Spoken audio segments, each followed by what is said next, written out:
हर्षद मेहता 1980 से 1990 के दशक में स्टॉक मार्केट को हिलाकर रख देने वाला इकलौता बादशाह जिसने भारत देश के स्टॉक मार्केट की दिशा ही बदल डाली। जो लोग स्टॉक मार्केट और खबरों में रुचि रखते हैं उनको 1992 वाला 4000 करोड़ का घोटाला याद ही होगा। जिनको नहीं पता वो लोग इस वीडियो को देखने के बाद जान पाएंगे। 1992 के घोटाले का कर्ताधर्ता हर्षद मेहता ही था।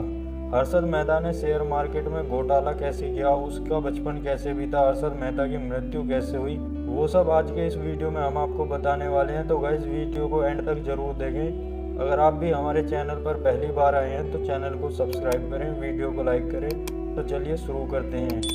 हर्षद मेहता कौन था? हर्षद मेहता का जन्म 29 जुलाई 1954 को पनेल मोटी गुजरात के राजकोट शहर में हुआ। हर्षद मेहता के पिता का नाम शांतिलाल मेहता और माता का नाम रसीलाबेन मेहता था। हर्षद मेहता का पूरा नाम हर्षद शांतिलाल मेहता था। हर्षद मेहता के पिता शांतिलाल मेहता कांदीवाली बॉम्बे में छोटी सी टेक्सटाइल कंपनी के मालिक थे। हर्षद का पूरा बचपन कांदीवाली में ही बीता। फिर उसके बाद उनका पूरा परिवार रायपुर के मोड़पारा मध्य प्रदेश में रहने चला गया। हर्षद ने अपनी स्कूली शिक्षा Holy Cross Higher Secondary School से की और सन 1976 में लाला लाजपत राय कॉलेज मुंबई से बीकॉम की डिग्री लेकर अगले 8 साल तक छोटी मोटी नौकरी की। हर्षद मेहता का विवाह ज्योति मेहता से हुआ। इन दोनों की संतान भी है जिसका नाम अतुल मेहता है। स्टॉक मार्केट में कैसे आया हर्षद मेहता?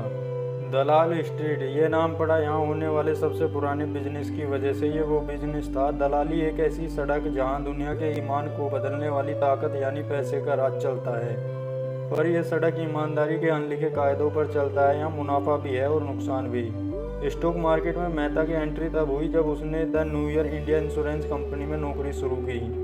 यहीं से उसकी स्टॉक मार्केट में दिलचस्पी बढ़ी और नौकरी छोड़कर उसने 1981 में हरजीवन दास नेमिदास सिक्योरिटी नाम की ब्रोकरेज फर्म में बतौर जॉबर की नौकरी ज्वाइन कर ली। हर्षद मेहता ने प्रणव सेठ को अपना गुरु माना। हर्षद मेहता ने प्रणव के साथ काम करके स्टॉक मार्केट के सारे पैंतरे सीख लिए और 1984 में खुद की Grow More Research and Ascent Management नाम की कंपनी शुरू की और बॉम्बे स्टॉक एक्सचेंज में बतौर ब्रोकर मेंबरशिप ली। फिर यहाँ से शुरू हुई हर्षद मेहता के अर्श से फर्श तक की कहानी।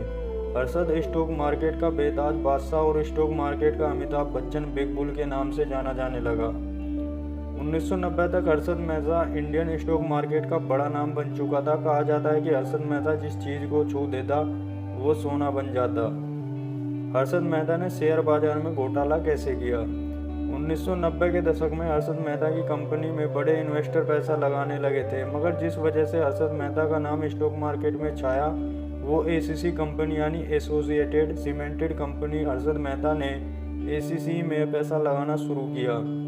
हर्षद मेहता के एसीसी के पैसा लगाने के बाद मानो एसीसी के भाग्य ही बदल गए, क्योंकि एसीसी का जो शेयर 200 रुपये का था उसकी कीमत कुछ ही समय में 9000 हो गई। 1990 तक आते आते हर्षद मेहता का नाम हर बड़े अखबार मैगजीन के कवर पेज पर आए दिन आने लगा। स्टॉक मार्केट में हर्षद मेहता का नाम बड़े अदब से लिया जाने लगा। हर्षद मेहता के 1550 स्क्वायर फीट के केसी फेसिंग पेंट हाउस से लेकर उनकी महंगी गाड़ियों के शौक तक सबने उन्हें एक सेलिब्रिटी बना दिया। ऐसा पहली बार हो रहा था कि कोई छोटा सा ब्रोकर लगातार इन्वेस्ट कर रहा हो और हर इन्वेस्ट के साथ करोड़ों कमा रहा हो। बस इसी सवाल ने हर्षद मेहता के अच्छे दिनों को बुरे दिनों में तब्दील कर दिया। सवाल था कि आखिर हर्षद मेहता इतना पैसा कहाँ से ला रहा है। हर्षद मेहता ने बैंकिंग सिस्टम की कमियों का फायदा उठाकर बैंकिंग लेन देन में गोलमाल किया था। 1992 में हर्षद मेहता के इस राज से टाइम्स ऑफ इंडिया के पत्रकार सुचेता दयाल ने पर्दाफाश किया। सुचेता दयाल ने बताया कि Harshad Mehta ready forward RF deal के जरिए बैंकों से फंड उठाता था। आरएफ डील का मतलब शॉर्ट टर्म लोन से है। बैंकों को जब शॉर्ट टर्म फंड की जरूरत पड़ती है तो वो इस तरह का लोन लेते हैं। इस तरह का लोन कम से कम 15 दिनों के लिए होता है। इसमें एक बैंक सरकारी बॉन्ड गिरवी रखकर दूसरे बैंकों को उधार देते हैं। रकम वापस करने के बाद बैंक अपना बॉन्ड दोबारा ले लेते हैं। इस तरह के लेन देन में बैंक असल में सरकारी बॉन्ड का लेन देन नहीं करते, बल्कि बैंक रसीद बीआर जारी करते हैं। इसमें होता यह है कि जिस बैंक को कैश की जरूरत होती है वह बैंक रसीद जारी करता है। यह हुंडी की तरह होता है। इसके बदले में बैंक लोन देते हैं। दो बैंकों के बीच इस लेन देन को बिचौलिए के जरिए किया जाता है। हर्षद मेहता को इस तरह के लेन देन की बारीकियों से जानकारी थी। बस फिर क्या, हर्षद मेहता ने अपनी जान पहचान का फायदा उठाते हुए हेरफेर करके पैसे लिए। फिर इसी पैसे को बाजार में लगाकर जबरदस्त मुनाफा कमाया। उस दौरान शेयर बाजार में हर दिन चढ़ रहा था। कुछ जानकारों का यह भी कहना है कि तब आंख बंद करके किसी भी शेयर में पैसा लगाने का मतलब प्रॉफिट ही होता। बाजार की इसी तेजी का फायदा उठाने के लिए हर्षद मेहता ने हेरफेर किया।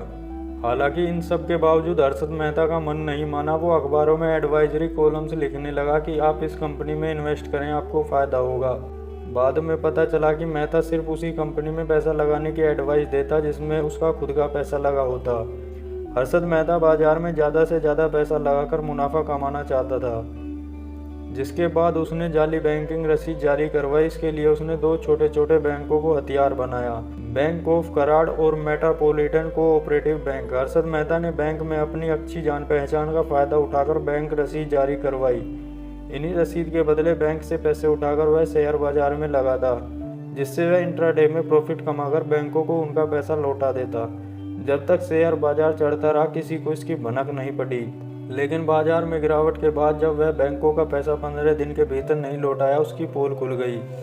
हालांकि इसका खुलासा होने के बाद सभी बैंकों ने उससे अपने पैसे वापस मांगने शुरू कर दिए।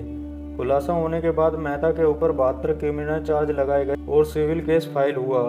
हर्षद मेहता की करतूतों का खुलासा होने के बाद ही शेयर बाजार के लिए रेगुलेटर की कमी महसूस हुई। इसी के बाद मार्केट रेगुलेटर सेबी का गठन हुआ।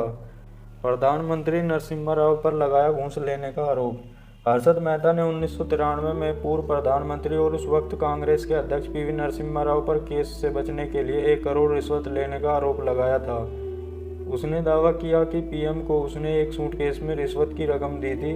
हर्षद मेहता ने इस बारे में एक कॉन्फ्रेंस में खुलासा किया था और इसमें उनका साथ देने बैठे थे राम जेठमलानी। हर्षद मेहता ने कहा कि वह अपने साथ प्रधानमंत्री आवास पर एक सूटकेस ले गया था, उसमें 67 लाख रुपए थे। प्रेस कॉन्फ्रेंस में मेहता ने कहा कि उसने सूटकेस राव के पर्सनल सेक्रेटरी राम कांडेकर को दिया। ऐसा उसने प्रधानमंत्री के कहने पर किया, जिसमें 1 करोड़ देने की बात थी, पर उस दिन सुबह तक 67 लाख का ही इंतजाम कर सका था। दूसरे दिन बाकी रकम पहुंचा दी। हर्षद ने उस प्रेस कॉन्फ्रेंस में कहा कि उसने प्रधानमंत्री को यह भी बताया कि शेयर बाजार से पैसे कमाना कितना आसान है। लेकिन न तो झूठा आरोप लगाने के आरोप में हर्षद मेहता को सजा हुई और न ही घूस लेने के आरोप में नरसिम्हा राव को। नरसिम्हा राव पर यह आरोप लगा था कि उन्होंने आंध्र के नांदिया लोकसभा चुनाव में खर्च करने के लिए हर्षद मेहता से पैसे लिए थे। हालांकि कांग्रेस द्वारा इसे सिरे से खारिज कर दिया गया। हर्षद मेहता की मौत कैसे हुई? हर्षद मेहता पर कई सारे केस चल रहे थे, मगर उसे एकमात्र केस में दोषी पाया गया। सुप्रीम कोर्ट ने उसे दोषी पाते हुए 5 साल की सजा और 25,000 रुपये का जुर्माना लगाया। हर्षद मेहता मुंबई के ठाणे जेल में बंद था। 31 दिसंबर 2001 को देर रात सीने में दर्द की शिकायत हुई, जिसके बाद उसे ठाणे सिविल अस्पताल में भर्ती कराया गया, जहां उसे मृत घोषित कर दिया। हर्षद के स्कैम की रकम करीब 4,000 करोड़ थी, जो तब के दौर के हिसाब से बहुत बड़ी रकम थी। टाइम्स ऑफ इंडिया के जर्नलिस्ट सुचेता दयाल ने इस स्कैम का खुलासा किया।